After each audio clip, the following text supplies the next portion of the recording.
La sala huele a tabaco frío, tinta vieja y sudor. En las gradas, un hombre se inclina hacia adelante para verla mejor, y escupe. La gota cae cerca de sus zapatos. Alguien ríe, otro grita, que vuelva a coser, que para eso nació. Ella no se mueve. No porque no sienta asco, sino porque sabe algo que los otros no quieren oír. En unos días, quizás en unas horas, su vida dejará de pertenecerle, y el reloj empezará a cobrar. Si falla, la enterrarán viva en los periódicos. Si gana, le arrancarán el mérito y le escribirán un final que no eligió. Y aún así, Clara Campoamor aprieta los dedos sobre el papel como si fuera un bisturí. Va a operar una ley con el pulso de quien ha aprendido a sobrevivir sin anestesia. Lo que casi nadie cuenta, lo que suele quedar escondido bajo el brillo del logró el voto femenino, es que Clara no nació para ser estatua, nació para ser invisible. Y durante años, el mundo hizo todo lo posible para que lo siguiera siendo. En Madrid, en 1888, la vida no pide permiso, muerde. La casa donde crece Clara no está hecha de grandes discursos, sino de cuentas sin pagar, de ropa remendada, de la palabra no dicha, con cansancio. No hay dinero, no hay tiempo, no hay futuro. Su padre muere cuando ella todavía es niña. Ese dato, contado así, suena limpio. La realidad no lo fue. La muerte de un padre pobre no es un episodio, es un derrumbe lento, es ver cómo la mesa se encoge, cómo la voz de la madre se vuelve más áspera, cómo la infancia se termina sin ceremonia. La calle no espera a que una niña esté lista para la vida, la empuja.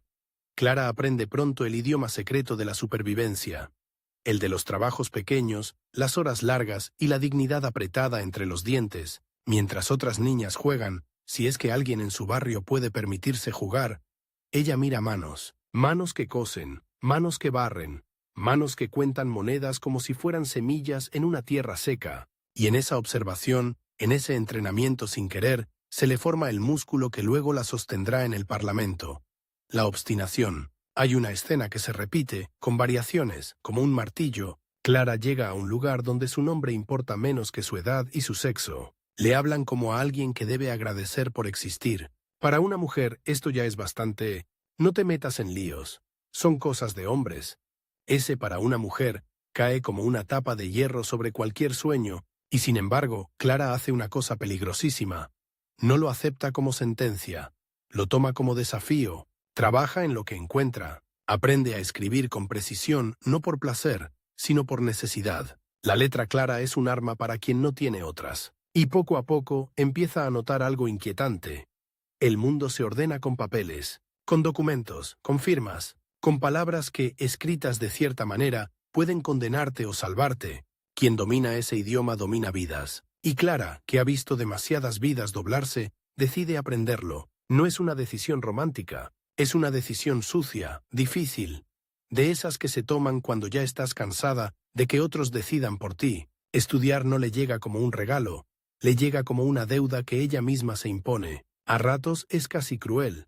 Trabajar de día, estudiar de noche y volver a trabajar con los ojos ardiendo. Hay noches en las que la tinta se le emborrona, en las que una frase se le queda clavada en la garganta porque no tiene a quién preguntarle. Y cuando el cuerpo pide descanso, aparece esa voz vieja, la de la ciudad entera. ¿Para qué? ¿Para quién? La respuesta, al principio, no es para todas las mujeres, como dirán luego los libros. La respuesta es más pequeña, más feroz. Para no volver a sentirme encerrada, para que nadie me quite el pan con una sonrisa, para que el mundo no me pase por encima sin mirarme, y aún así, aunque la respuesta nazca de un rincón íntimo, termina convirtiéndose en algo que la desborda. Porque Clara no solo aprende, Clara observa. Y lo que observa es repugnante. Los mismos hombres que hablan de honor a veces pagan por el silencio. Los mismos que predican moral, luego se benefician del miedo ajeno. Los que se dicen protectores reducen a las mujeres a decoración o herramienta. El asco no la paraliza, la enfurece, y esa furia, bien canalizada, se vuelve claridad. En su camino aparecen oficinas, mesas de madera gastada, sellos, formularios, funcionarios con bigotes y condescendencia. Trabaja como mecanógrafa. Se mueve en ese mundo donde cada error se castiga con humillación y cada acierto se atribuye a la suerte. ¡Qué aplicada! ¡Qué mona! ¡Qué raro que entienda esto! A otras las eso las rompe. A ella la afila. hay un tipo de violencia que no deja moratones. La de recordarte, cada día, que estás de paso en lugares donde los hombres se sienten propietarios. Clara la sufre, y también aprende su contraataque. La competencia impecable, ser tan buena que no puedan negarlo sin quedar en evidencia. Y aún así, aunque seas impecable, pueden hacerlo. Y lo hacen. Te cierran puertas sin dar explicación. Te sonríen mientras te empujan hacia el pasillo. Te ofrecen alternativas. Ser secretaria, ser asistente, ser sombra. Pero Clara no quiere ser sombra. Quiere ser voz, y no cualquier voz. Una que deje registro. Cuando por fin entra en el mundo del derecho, la imagen que muchos tienen es la de una mujer elegante, abriendo camino con un libro, bajo el brazo, como en un cartel optimista. La verdad es más áspera. Entrar en el derecho siendo mujer, en esa España, era entrar en una sala donde todos creen que no perteneces allí. Es caminar sabiendo que te medirán con una regla más dura. Es hablar y sentir que tu voz se evalúa antes por su tono que por su contenido. Y sin embargo, para Clara ese mundo tiene una atracción peligrosa. El derecho es el sitio donde se decide quién cuenta como persona. Su vocación no nace solo de la admiración por las leyes, nace del hartazgo de ver cómo se usan para aplastar. En esos años, Clara empieza a escribir periodismo, opinión, intervención pública. La palabra se convierte en un segundo oficio, y aquí aparece lo que suele ocultarse cuando la llaman heroína. Clara no fue una santa intocable, fue una mujer con carácter, con orgullo, con impaciencia, a veces demasiado directa para el gusto de los que mandaban, a veces demasiado íntegra para sobrevivir sin enemigos, y en un mundo político que se alimenta de favores, ella empieza a ser conocida por una cosa peligrosa. No se deja comprar fácilmente. Ese rasgo, que suena admirable, también es un cuchillo hacia adentro, porque la integridad tiene precio, soledad. Cuando eres útil, te invitan, cuando eres libre, te temen. Clara empieza a notar cómo cambian las miradas cuando habla de derechos de las mujeres, de igualdad civil, de educación. Hay quienes aplauden, sí, pero aplauden con una sonrisa que no llega a los ojos, como quien aplaude a un animal que hace un truco. ¡Qué graciosa, qué valiente! Y luego, al día siguiente, vuelven a su vida como si ella fuera una anécdota. Ella no quiere ser anécdota, y aquí hay otra capa oculta. Clara aprende a desconfiar de los elogios, porque el elogio, cuando viene de quien tiene poder, a veces es una cuerda de seda. Te la ponen al cuello, suavemente, para que no notes cuándo empiezan a apretar. En su entorno, la política empieza a agitarse. España es un tablero con piezas que se odian. Hay tensiones sociales, cambios, promesas, amenazas. La palabra república va creciendo como una bola de fuego que fascina y asusta. Para muchos es esperanza, para otros es pánico, y para Clara es oportunidad, con un borde de peligro.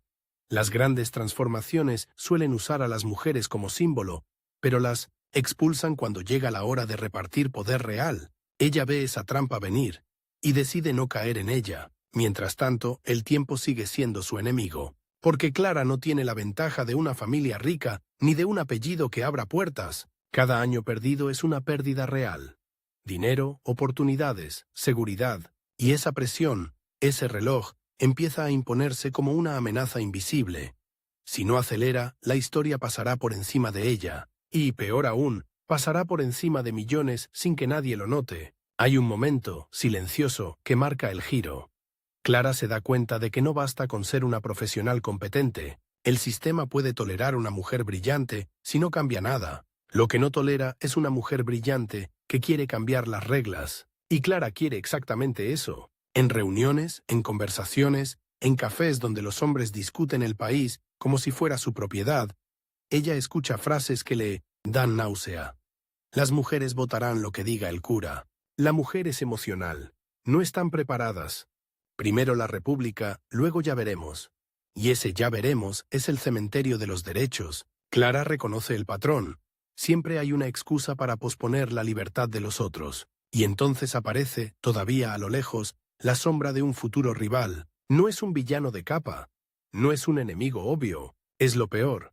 Alguien que en teoría está del mismo lado. Otra figura con educación, otra voz pública, otra mujer con toga, con presencia, con credenciales. Alguien que también quiere un país nuevo, pero que cree que Clara está apretando el acelerador demasiado pronto. Ese tipo de rivalidad no se resuelve con gritos, se resuelve con puñales envueltos en argumentos. Clara todavía no sabe cómo se llamará esa rivalidad en los periódicos, ni cómo la usarán para dividir, pero ya siente el temblor en el aire.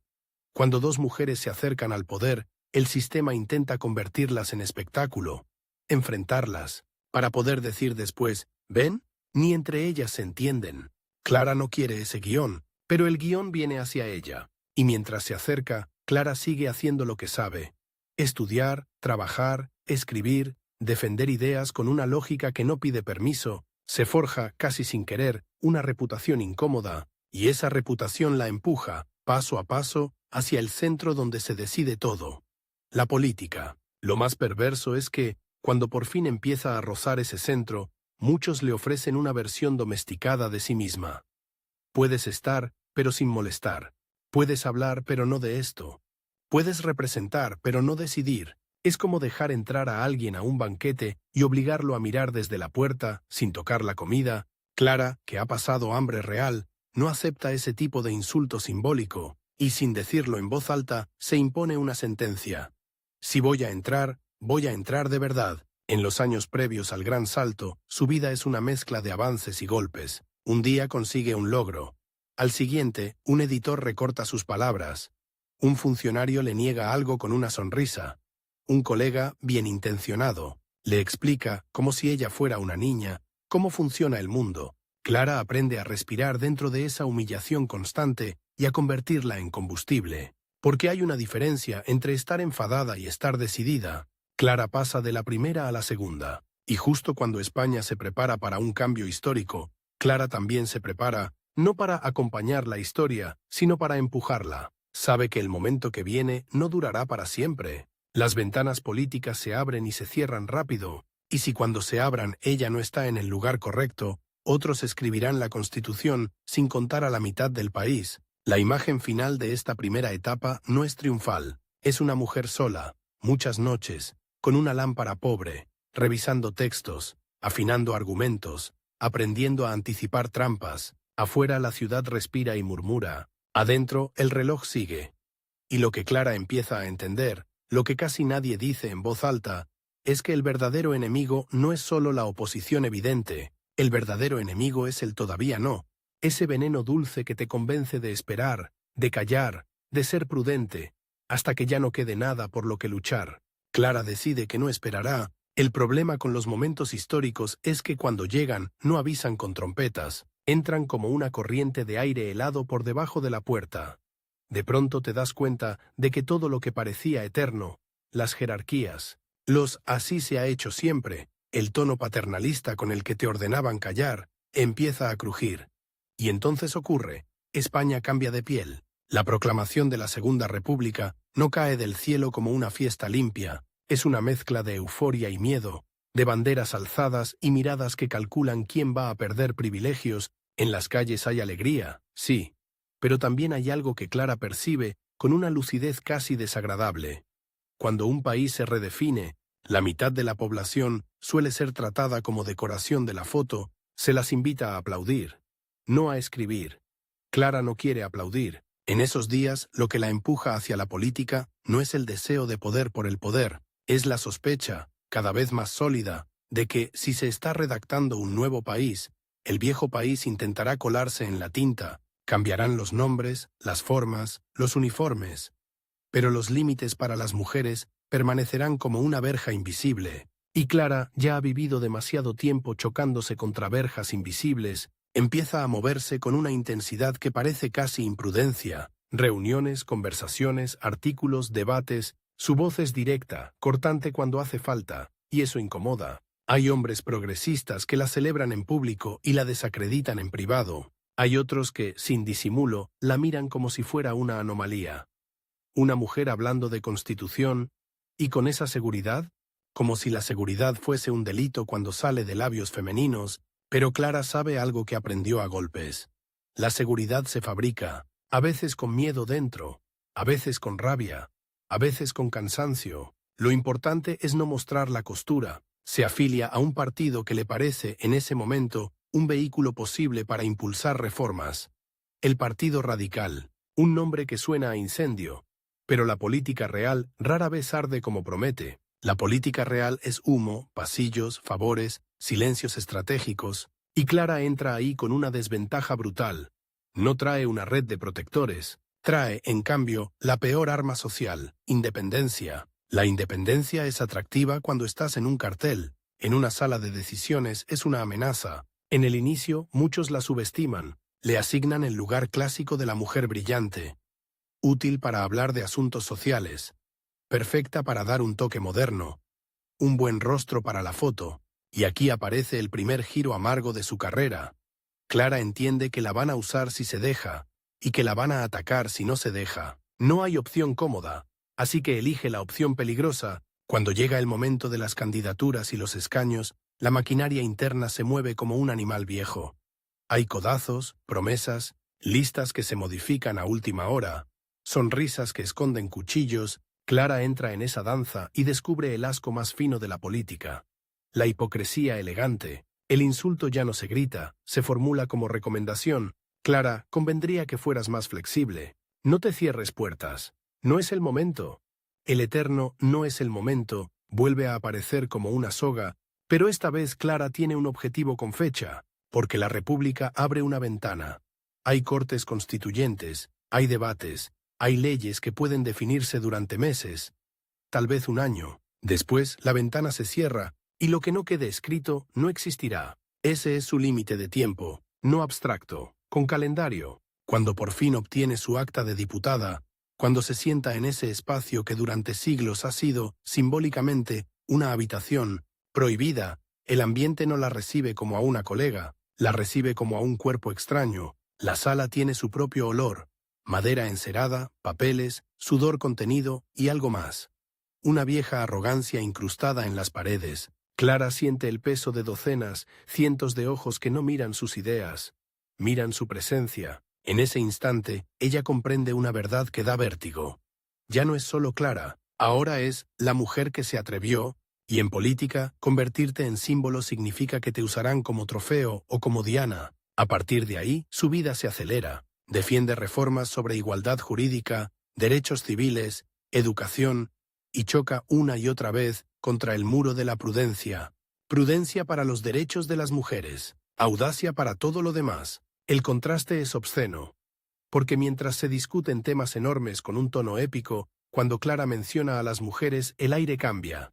Se vuelve denso, se escuchan carraspeos, alguno hace una broma, otro suelta una frase científica sobre la naturaleza femenina, y Clara, desde su escaño, empieza a ver con claridad el mecanismo repugnante. Incluso los hombres que se sienten revolucionarios siguen disfrutando del privilegio de decidir sobre los cuerpos y las vidas de las mujeres, no quieren renunciar a esa palanca, y entonces aparece con nitidez la figura del competidor, o, más exacto, de la competidora. No es un hombre, ese sería el enemigo esperado. El sistema, que detesta a Clara, le prepara uno más eficiente. Una mujer también jurista, también diputada, con prestigio, con un aura de sensatez institucional, Victoria Kent. La prensa, hambrienta de espectáculo, empieza a oler sangre. Dos mujeres en el mismo tablero, dos estilos, dos estrategias, y de pronto, lo que debería ser un debate sobre derechos se convierte en un combate narrativo. La radical contra la prudente, la idealista contra la realista. Clara entiende al instante la trampa. Si se enfrentan, el sistema gana dos veces. Divide y desacredita. Si se alinean, el sistema pierde una excusa. Pero la política no se juega en condiciones ideales. Se juega con egos, con miedos, con cálculos. Y Victoria Kent, con una lógica que a Clara le resulta insoportable, cree que hay que retrasar algo esencial. El sufragio femenino. No porque Kent odia a las mujeres, no. La razón es más fría y por eso más peligrosa. Kent teme que, si las mujeres votan de inmediato, votarán influenciadas por fuerzas conservadoras, por el peso de la Iglesia, por la costumbre, y eso podría poner en riesgo a la propia República. En otras palabras, sacrificar un derecho para salvar un proyecto. Clara escucha ese argumento y siente una mezcla de rabia y horror, porque reconoce el patrón. Todavía no. Más tarde, cuando estéis preparadas. ¿Y quién decide cuándo están preparadas? Los mismos que se benefician de que no lo estén. Aquí llega el primer gran giro emocional de la historia. El rival de Clara no es el conservador que la insulta sin filtro, es una aliada potencial que propone aplazar la libertad, una mujer, jurista, educada, respetada, diciendo en esencia, no ahora. Eso descoloca a Clara más que cualquier grito, porque contra el machismo bruto ella ya tiene defensas, pero contra el paternalismo con traje moderno, el daño es más fino, y por eso más difícil de combatir. La gente lo aplaude como sensatez, y de paso a Clara la etiquetan como fanática, imprudente, peligrosa. El veneno entra suave. A partir de ese momento, Clara vive dos guerras al mismo tiempo, la visible, la de los debates, los artículos, los pasillos, los votos, y la invisible, la guerra por su reputación. Porque en política, si te convierten en caricatura, ya no importa lo que digas, te escuchan solo para confirmar su prejuicio. Los ataques comienzan con pequeñas cosas, titulares que la describen con adjetivos en vez de con argumentos, comentarios sobre su carácter, insinuaciones sobre su vida privada, ese tipo de basura que se lanza a las mujeres para recordarlas que el precio de hablar es que te desnuden simbólicamente en público. Clara lo siente como náusea, pero no se detiene. Y aquí aparece otro elemento que suele quedar oculto. La soledad estratégica. Los hombres de su partido la apoyan mientras les conviene, la invitan a tribunas, la ponen en fotos, pero cuando se trata de enfrentarse a los sectores que no quieren el voto femenino, empiezan las evasivas. Clara, esto divide. Clara, más adelante. Clara, no hagas de esto tu cruzada, como si la dignidad fuese una afición. Clara observa y toma nota. Y decide algo que definirá el resto de su vida. Si va a perder, no perderá por cobardía. Perderá con la verdad en la mano. Mientras tanto, la República avanza como un animal nervioso. Hay tensión social, hay polarización, hay miedos cruzados. Algunos políticos quieren construir instituciones, otros quieren ganar batallas simbólicas, y los enemigos del nuevo régimen acechan, esperando el error que lo derrumbe. En ese contexto, el argumento de Kent suena atractivo para muchos. No demos armas al adversario, no arriesguemos. Pero Clara piensa lo contrario. Precisamente por estar en riesgo, la República debe ser justa. Si la justicia se negocia por táctica, entonces el nuevo régimen nace con la misma enfermedad moral que el viejo. Esa idea la convierte en una amenaza para todos los que aman la República. Pero aman aún más ganar. Las reuniones se vuelven más tensas. En los cafés, Clara escucha cómo la describen. Es inteligente, pero... Siempre ese pero como un cuchillo pequeño. Es valiente, pero... Es necesaria, pero... Y el pero suele significar, no se comporta como nos gustaría que se comportara una mujer. En un pasillo, un diputado le lanza una frase que a ella le arde como ácido. Señora Campoamor, no convierta esto en una cuestión de sexos, como si el derecho de las mujeres no fuera precisamente una cuestión de sexos, como si el problema fuese hablarlo. Clara respira, sonríe con frialdad y responde con esa lógica que no permite escapatoria. Si no es cuestión de sexos, ¿por qué los derechos están repartidos por sexos? Ese tipo de respuestas la hacen admirada y odiada. En paralelo, su trabajo jurídico y su producción pública se intensifican. Clara escribe y habla con un ritmo que parece autodestructivo, como si supiera que no tiene tiempo que perder. Y de hecho, lo sabe. La Constitución se está dibujando, los artículos se discuten, los plazos corren, las alianzas se reconfiguran cada semana, a veces cada día, y aquí llega un twist cruel. Clara empieza a notar que, incluso cuando la escuchan, no necesariamente la creen, porque la verdad, en política, no gana por ser verdad, gana por tener suficientes manos que la empujen, así que empieza a construir manos, busca apoyos donde puede, en diputados que valoran principios, en sectores liberales, en quienes ven el voto femenino como coherencia democrática, pero cada apoyo viene con un precio. Algunos quieren algo a cambio, otros quieren moderación, otros quieren que Clara se atribuya menos protagonismo, como si su voz, para ser aceptable, debiera sonar a eco. Clara negocia lo negociable, pero no negocia el núcleo. Y Victoria Kent, mientras tanto, también construye su narrativa, habla de prudencia, de proteger la República, de no precipitarse. Su discurso tiene el perfume de la responsabilidad, y eso es peligrosísimo. La gente confunde responsabilidad con justicia. La rivalidad crece, no siempre con insultos directos, a veces con silencios, con miradas que no se sostienen, con frases cuidadas en público y conversaciones duras en privado. Clara siente que está viviendo una paradoja casi perversa. Dos mujeres, en una institución dominada por hombres, se ven forzadas a ocupar posiciones opuestas, y los hombres, encantados, observan como quien mira una pelea de gallos. Eso provoca en Clara una repulsión física, porque comprende que el espectáculo les sirve.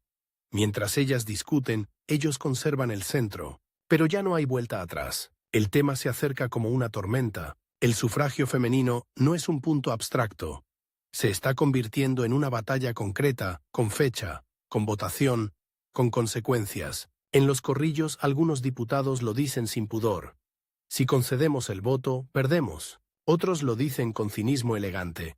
No es el momento sociológico, como si las mujeres fueran un fenómeno natural, no ciudadanas. Cada vez que Clara escucha eso, siente la urgencia del reloj. No es solo su oportunidad personal, es la oportunidad de millones que, si hoy se pospone, mañana volverán a posponerse. Y en medio de esa tensión, Clara descubre otra cosa oculta, otra capa de suciedad política.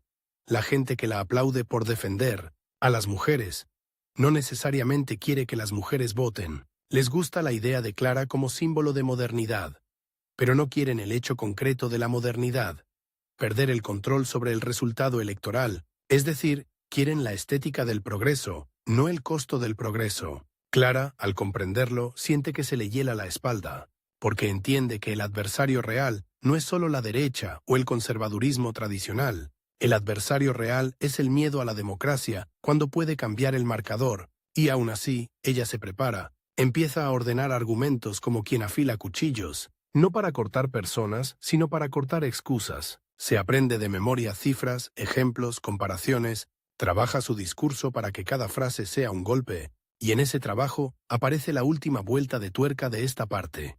Clara se da cuenta de que la batalla no será solo jurídica, será emocional, porque sus rivales, incluida Kent, apelarán al temor, al instinto de supervivencia política, y Clara tendrá que hacer algo más difícil, convencer de que la justicia es, también, una forma de supervivencia. Cuando cae la noche, en su casa, Clara repasa mentalmente la escena que se aproxima. La sala, las miradas, el murmullo, los periódicos esperando titular. Sabe que si gana, dirán que fue demasiado. Si pierde, dirán que no era el momento. Y si en algún punto se quiebra, el sistema celebrará. ¿Ven? Las mujeres no aguantan. Clara no piensa quebrarse, pero también sabe algo que la inquieta. En política, a veces ganas una votación y pierdes tu futuro, porque te conviertes en alguien que incomoda demasiado. Y los partidos, incluso los tuyos, no perdonan a quien pone principios por encima de disciplina. Esa es la amenaza final que se cierne sobre ella mientras el conflicto se acerca. Puede lograr lo que vino a lograr y quedarse sin lugar donde seguir viviendo políticamente. El reloj vuelve, cada tic es más fuerte, y en ese tic-tac, Clara se prepara para el choque frontal, con su rival delante, con la República mirando, con millones esperando sin saber que están esperando. La mañana en que todo se decide no tiene nada de épico en su superficie. No hay música, no hay luz divina, hay un cielo gris, pasos rápidos, abrigos húmedos y un edificio que parece tragarse a quienes entran. Clara cruza la puerta con una sensación extraña, como si caminara hacia una operación sin anestesia, sabiendo que va a sentir cada corte. Dentro, las cortes son un animal viejo y hambriento. Crujen bancos, vuelan papeles, se forman corros de hombres que hablan alto para que se note que existen. Clara los mira y piensa, con un desprecio que le sube desde el estómago. Muchos de estos que hoy se erigen como arquitectos de la República no han sido nunca arquitectos de su propia decencia. El debate sobre el sufragio femenino está ahí, esperándola como un cadáver en una habitación cerrada.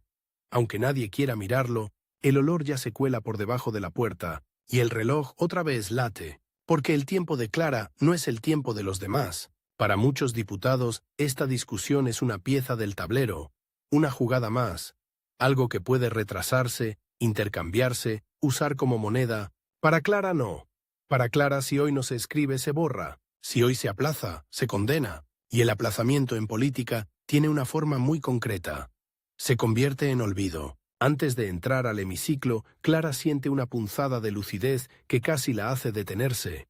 Sabe que la batalla no se libra solo ahí dentro. Se libra afuera, en titulares que ya están redactados sin necesidad de escucharla. se libra en frases de café. ¿Has visto? Esas mujeres peleándose entre ellas, se libra incluso en los que supuestamente la apoyan, pero que secretamente desean que pierda para no tener que enfrentarse a sus votantes más reaccionarios. Lo más repulsivo es lo sencillo que resulta para muchos justificarlo. Es por la República, dicen, como si la República fuera un altar que se alimenta de sacrificios ajenos, y el sacrificio, casualmente, siempre le toca a la misma mitad del país. En los pasillos, Clara capta un detalle que le provoca asco. Algunos diputados hablan del voto femenino como si estuvieran hablando de abrir una jaula peligrosa. Se van a soltar las fieras. No controlaremos el resultado. Nos hundirán. No dicen ciudadanas, dicen ellas. Un pronombre como un muro.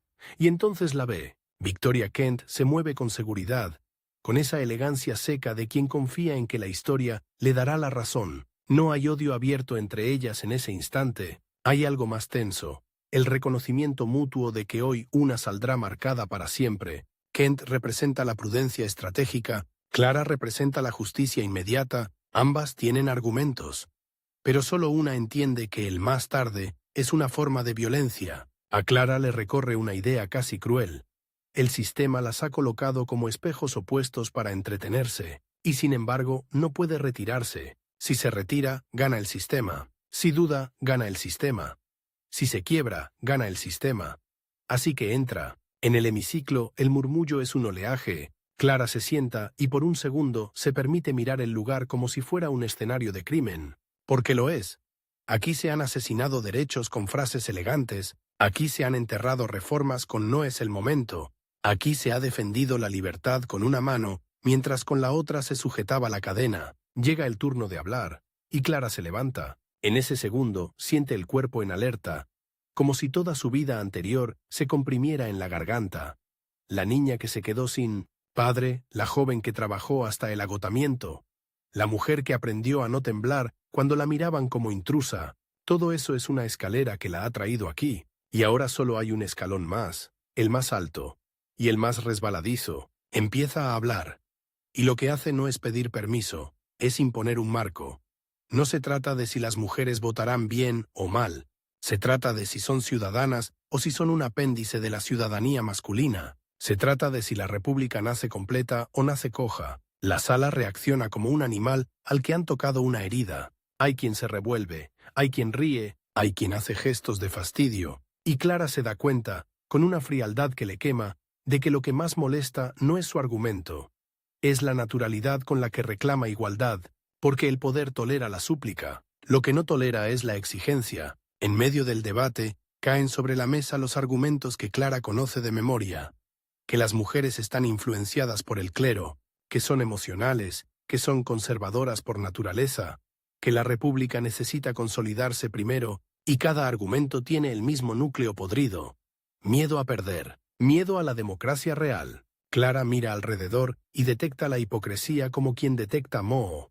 Los mismos que se dicen defensores del pueblo ahora desconfían del voto, pero solo cuando el voto puede no favorecerlos. Si el sufragio fuese una garantía de victoria, lo defenderían como un principio sagrado. Ese pensamiento le provoca una mezcla de risa y náusea. Entonces habla Victoria Kent. Su discurso es hábil, moderado, revestido de responsabilidad. No ataca a Clara como persona.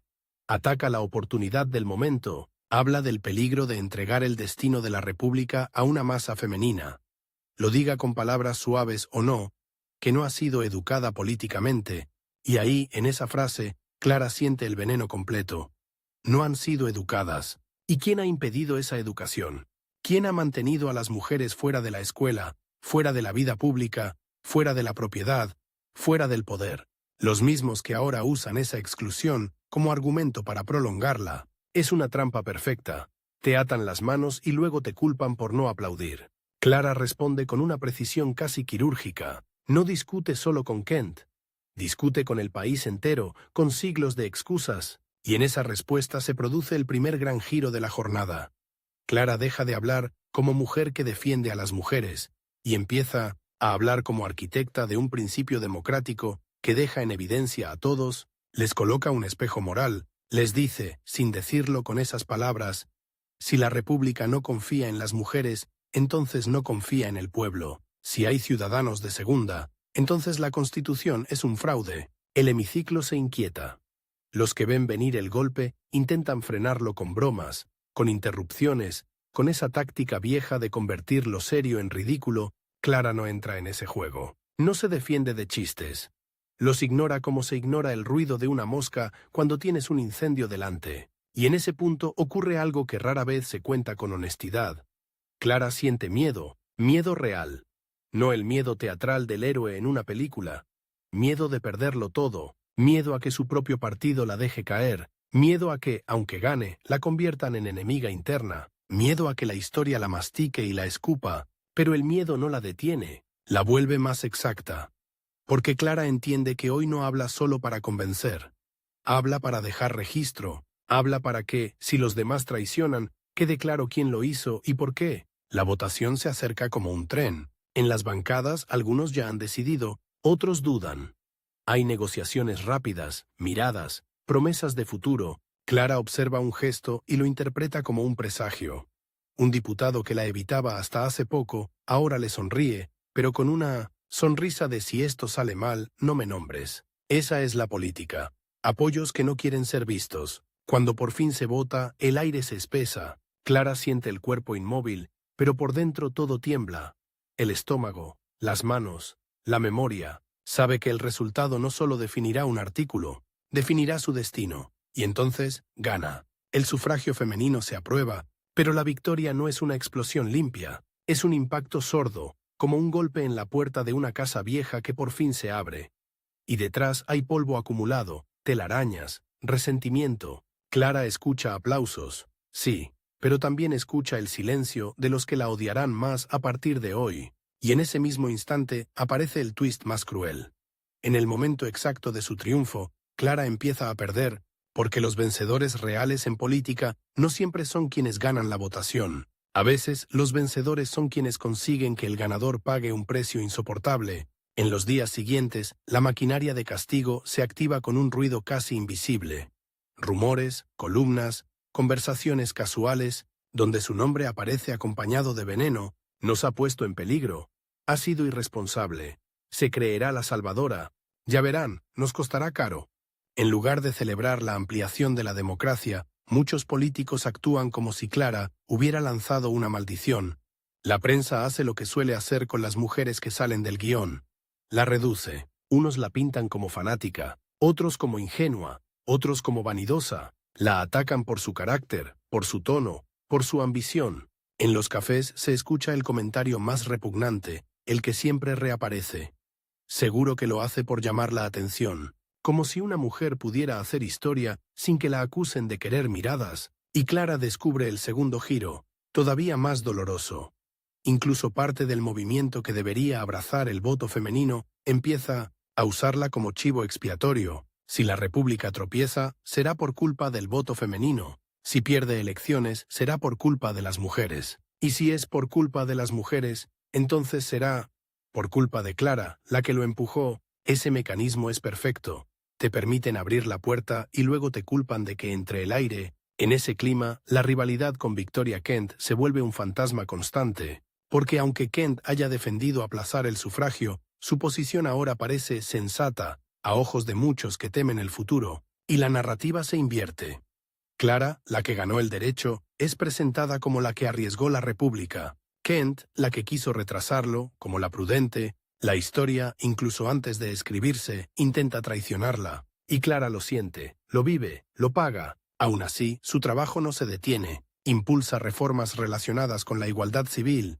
Intenta empujar a la República hacia coherencia jurídica. Defiende que las mujeres no pueden ser ciudadanas solo en un papel y menores de edad en su vida diaria. Y cada vez que abre un frente, aparece un ejército de resistencias con la misma máscara. No conviene. Hay prioridades. No es urgente. Como si la dignidad fuese un lujo. En el interior de su partido, las tensiones aumentan. Clara percibe que su independencia ya no es interesante. Ahora es incómoda. Y la incomodidad en política se elimina. A veces con expulsiones, a veces con silencios, a veces con la técnica más cruel. Dejarte sola. Empiezan a apartarla de decisiones. Le reducen espacios. Le ofrecen papeles secundarios. Le sugieren que baje el tono, La quieren útil pero dócil, brillante pero manejable. Clara no encaja en esa jaula, y eso la convierte en objetivo. En paralelo, el país se polariza, las calles se tensan, los discursos se endurecen, la república se vuelve un terreno de choques constantes. Clara observa ese deterioro con una mezcla de tristeza y rabia, porque había imaginado una república que ampliara libertades, y ve una república que, a veces, se devora a sí misma, y sin embargo, el logro está hecho. Las mujeres votarán, y cuando llega el momento en que las mujeres, por primera vez, ejercen ese derecho, la sociedad entera mira como si estuviera presenciando un experimento con animales. Clara escucha, casi con asco, cómo algunos esperan demostrar que el voto femenino fue un error, como si la democracia pudiera ser error, cuando no les favorece. Los resultados políticos posteriores se convierten en munición. Los que ya odiaban la igualdad sacan conclusiones apresuradas, convierten el sufragio en chivo expiatorio de todas las derrotas. La frase circula con una facilidad vomitiva. ¿Ven? Teníamos razón. Las mujeres. Clara entiende, con una tristeza que pesa, que la sociedad no está evaluando políticas. Está evaluando a las mujeres, como si fueran un bloque homogéneo. Si un hombre vota conservador, es un ciudadano con opinión. Si una mujer vota conservadora, es prueba de que las mujeres no deben votar. Esa desigualdad de interpretación es otra forma de opresión, más silenciosa, y aún así, Clara no se retracta. No pide perdón por haber ampliado la democracia. No hace ese gesto humillante que muchos esperan. Quizá me equivoqué. Ella sostiene su decisión, porque entiende que el derecho no se concede a quienes piensan como tú, se reconoce a quienes existen. Aquí llega otro twist, íntimo y devastador. Clara empieza a darse cuenta de que su victoria ha sellado su aislamiento, ha ganado un derecho para millones, pero su propio espacio político se estrecha. Lo que para otras figuras sería un trampolín, para ella se convierte en una etiqueta, la del voto femenino, y esa etiqueta, en un entorno machista, sirve para reducirla a una sola causa, para ignorar todo lo demás que aporta. La convierten en tema, no en política, en cuota, no en mente estratégica, y eso la enfurece. La tensión con su partido se hace insostenible. Clara, acostumbrada a pagar precios, empieza a entender que este precio quizás sea el más alto.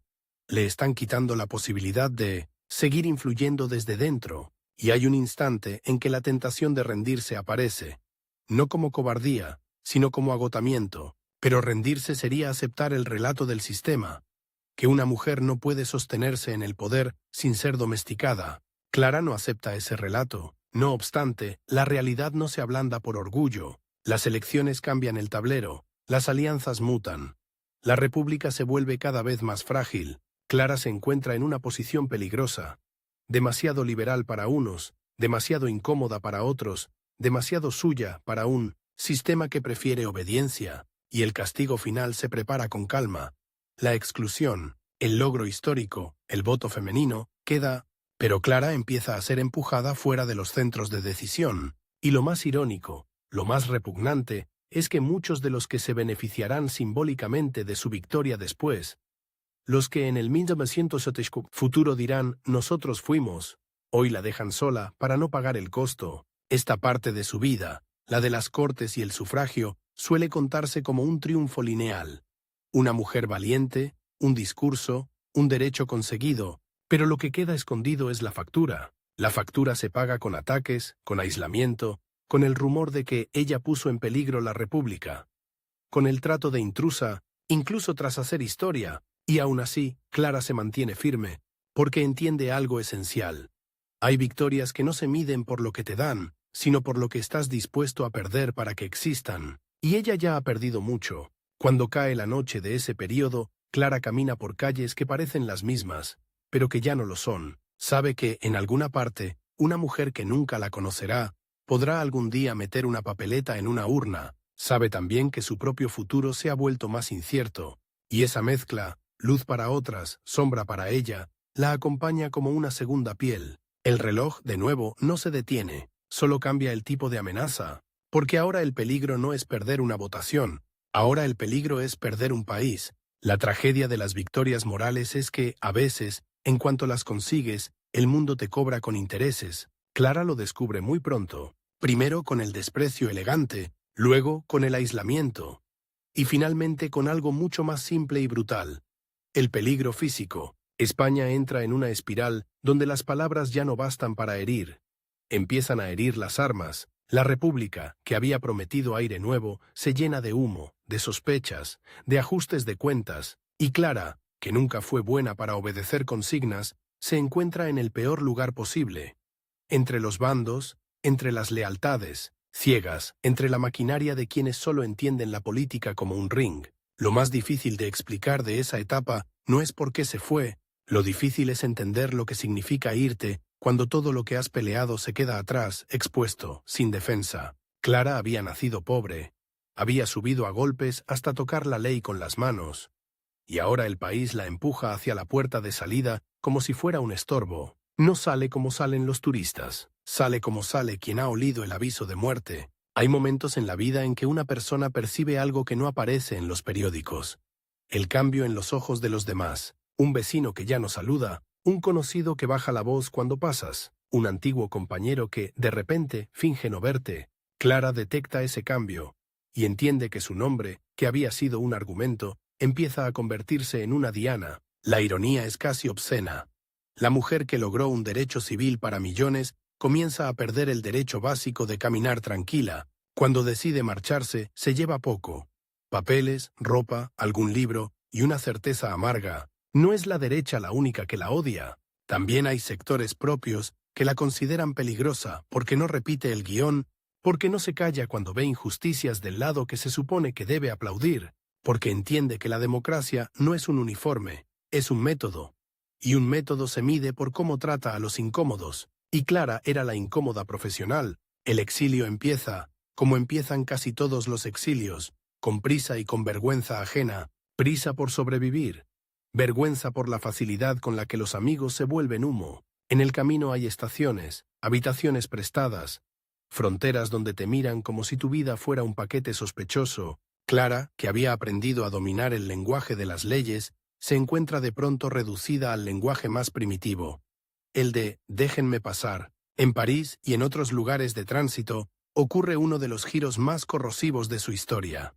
Clara empieza a escribir lo que muchos no quieren leer, no solo contra los enemigos evidentes, sino contra los errores, miserias y brutalidades que ve dentro del propio bando republicano. Esa honestidad, que debería ser oro moral, se convierte en veneno político, porque en tiempos de guerra la crítica se confunde con traición, y la gente, asustada, prefiere un relato simple.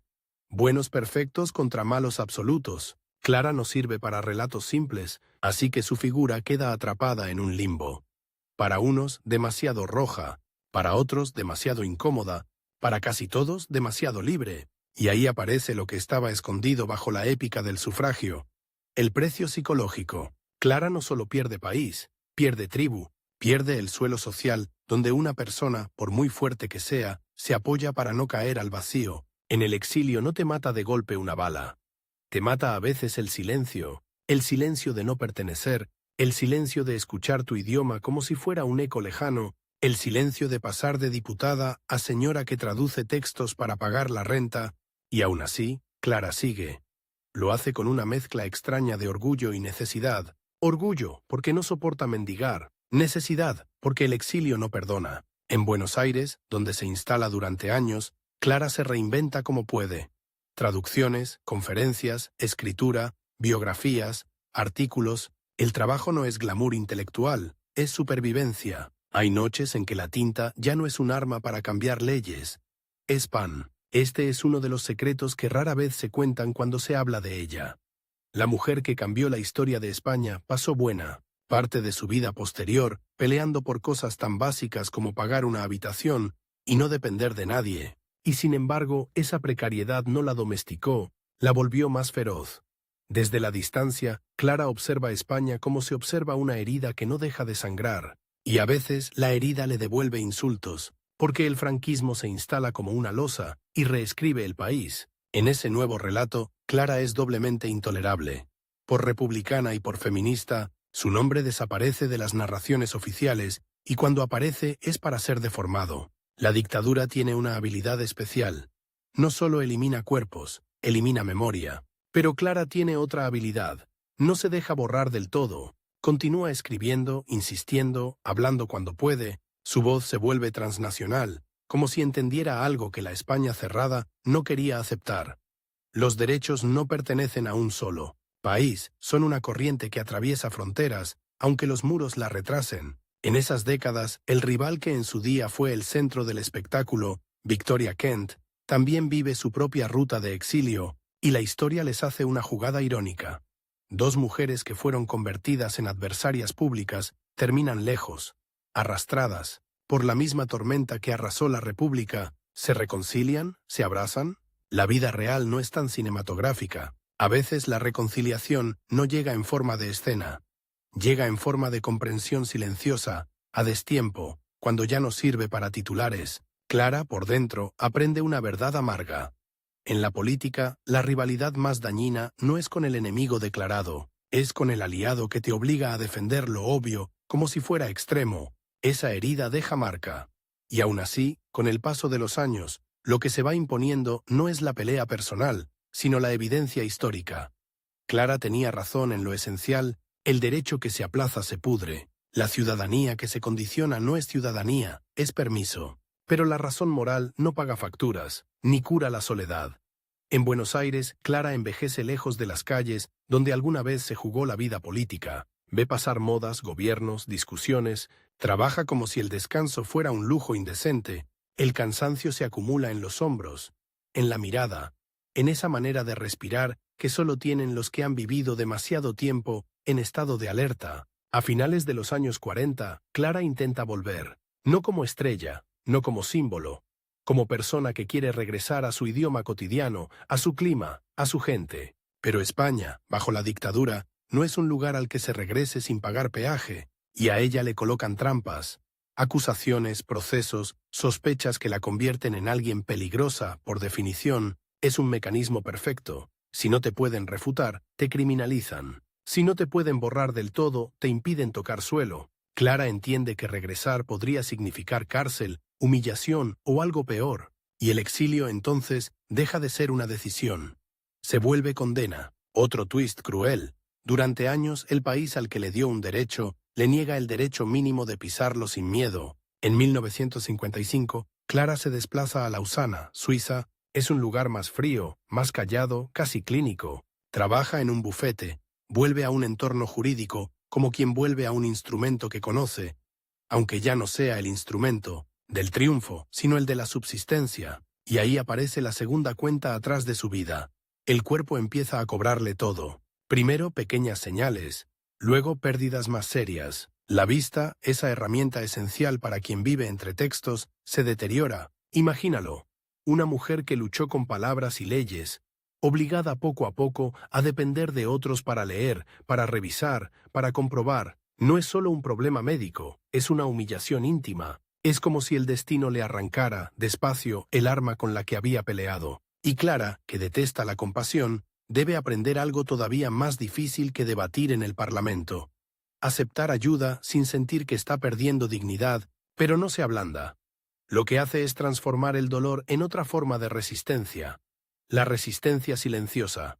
Vivir sin rendirse, no permitir que la conviertan en un personaje triste para que su historia sea bonita. Clara no quiere ser bonita, quiere ser verdadera. Los años pasan y el nombre de Clara, en España, sigue siendo un susurro clandestino. De vez en cuando alguien lo menciona, pero no como debería. No como parte central de la democracia, sino como una nota al margen, como una rareza. Y eso, para ella, es el golpe final del sistema. Hacerte imprescindible y aún así, tratarte como prescindible. Entonces llega el final físico, el cáncer. Cuando la enfermedad aparece, no trae épica. Trae una claridad brutal. De pronto, el tiempo ya no es una metáfora política. Es un calendario médico. Clara, que siempre vivió con prisa histórica, ahora vive con prisa biológica. Y en esa prisa hay una dignidad feroz. No dramatiza para agradar, no se victimiza para ser recordada. Sigue siendo ella. Muere el 30 de abril de 1972, lejos de Madrid, lejos del hemiciclo, lejos de los aplausos que nunca fueron del todo suyos, y aquí llega el detalle más oscuro, el que encaja como un cuchillo en todo lo anterior. Ni siquiera muerta le permiten volver de manera normal, Su cuerpo no puede cruzar la frontera como cruzan los cuerpos de los héroes oficiales. Tiene que ser incinerada. Sus cenizas viajan como viajan las cosas prohibidas, a escondidas, como si la dictadura temiera hasta el polvo de una mujer. Piensa en lo repugnante de esa imagen. Un régimen que se siente tan frágil que necesita controlar incluso el destino de unas cenizas. Pero las cenizas llegan. Y ese gesto, clandestino, íntimo, casi doméstico, se convierte en una metáfora perfecta de Clara Campoamor. Incluso cuando el Estado la niega, alguien la trae de vuelta, no con banda de música, no con discursos, con el cuidado silencioso de quien sabe que la memoria, para sobrevivir, a veces tiene que entrar por la puerta de servicio. Años después, España cambia otra vez, y, como sucede siempre, la historia empieza a reclamar símbolos. Entonces, por fin, el nombre de Clara comienza a pronunciarse con más fuerza. Se la cita, se la conmemora, se la coloca en placas, en calles, en instituciones, se la rescata. Pero incluso ese rescate tiene una sombra, y esa sombra es parte de lo que estaba escondido. La memoria oficial tiende a suavizar a Clara, a convertirla en una figura amable, pulida, casi inofensiva, como si hubiera sido una heroína sin aristas, como si su victoria hubiera sido celebrada por todos, como si el sistema no la hubiera castigado. Y eso, en cierto modo, es otra forma de robarle, porque la verdadera Clara no fue cómoda, fue incómoda. No fue una santa. Fue una mujer con carácter, con orgullo, con errores, con una valentía que no siempre suena bonito. Fue alguien capaz de sostener un principio, incluso cuando ese principio la dejaba sola. Su legado no es solo las mujeres votan. Su legado, el más peligroso, es este. La democracia no se merece, se practica, y se practica reconociendo derechos incluso cuando temes el resultado. La parte más oculta de su historia es que Clara ganó una batalla histórica. Y el sistema intentó hacerla pagar por haber ganado, intentó reducirla a un eslogan, intentó exiliarla de la memoria, intentó convertirla en culpa, en riesgo, en pecado, y sin embargo, aquí estás tú, escuchándola hoy. Eso significa que el plan falló, porque Clara Campoamor, la niña pobre, la mujer sin padrinos, la diputada sola, la exiliada que traduce para comer, la anciana que pierde la vista, dejó algo que no se puede incinerar ni pasar de contrabando. Una grieta en el muro. Por esa grieta entró el voto. Por esa grieta entró la idea de que la ciudadanía no se negocia, y esa idea, cuando entra, ya no sale.